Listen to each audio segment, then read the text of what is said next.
Saya sedang meneliti apakah beliau ini sesuai dengan hadis-hadis Rasulullah. Beberapa hal sudah sesuai dengan hadis Rasulullah SAW. Ya, namanya Muhammad, ayahnya Abdul Karim bukan Abdullah ya.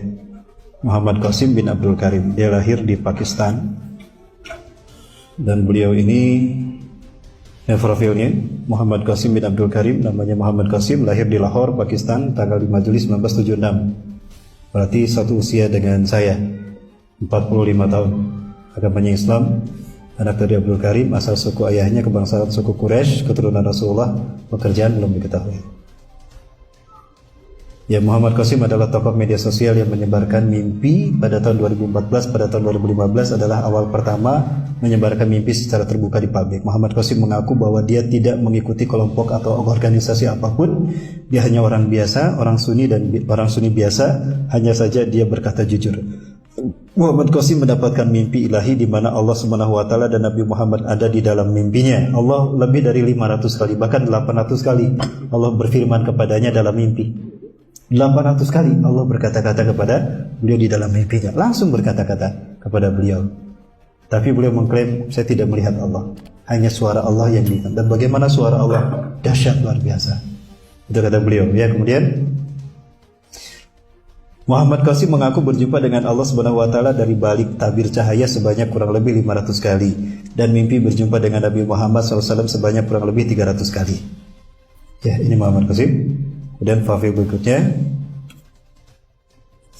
pertama kali Muhammad Qasim mendapatkan mimpi ilahi di mana Allah Subhanahu wa taala dan Nabi Muhammad SAW ada di dalam mimpinya sejak berusia 12 tahun 1988. Yang datang secara bersamaan pada umur ke-17 tahun 1993. Allah Ta'ala dan Nabi Muhammad SAW mulai rutin datang ke dalam mimpinya pada tahun 2007, 31 tahun.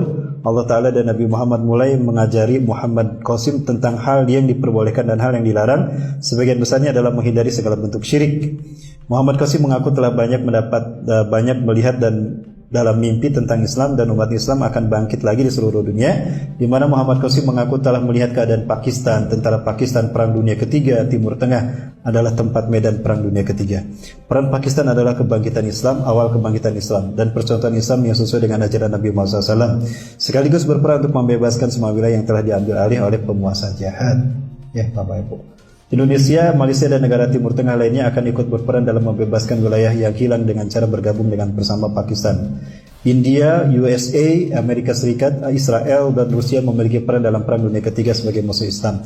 Dan umat Islam memenangkan pertempuran di Perang Dunia Ketiga sehingga Islam dan kedamaian tersebar seluruh dunia.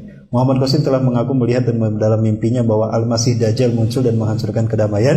Kemudian turunlah Nabi Isa AS untuk mengalahkan Dajjal dan pasukannya. Setelah itu keluarlah Yajuj dan Majuj. Bapak Ibu rahmati Allah, ada kurang lebih 90 mimpinya yang sekarang sudah terbukti.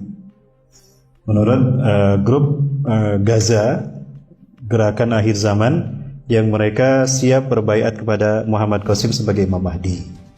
Ya, di antara pengikutnya di seluruh Indonesia dan Asia, Malaysia, dan di Bandung ada pengikutnya dan dia pernah hadir di kajian saya. Sementara itu, para sekalian rahmati Allah, terkait dengan Muhammad Qasim, apakah beliau Imam Mahdi? Saya tidak tahu. Kalau Allah takdirkan beliau ternyata dibaiat di Mekah dan beliau Imam Mahdi, wajib bagi saya dan bagi kita untuk berbaiat padanya. Tapi kan sekarang belum dibaiat. Ya, Raja Salman pun masih ada. Ya, belum ada pertumpahan darah di Masjidil Haram, belum ada kan?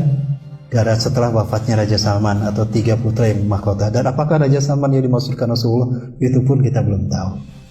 Ya. Ada salah satu pengamatannya bahwa pandemi COVID-19 ini akan menyebabkan meledaknya dunia di akhir 2021. Itu pendapat mereka, pengamatan mereka. Silakan. Ya, kalau tidak salah itu saya dengar itu. Ya, dan kita serahkan segala urusan kita kepada Allah Azza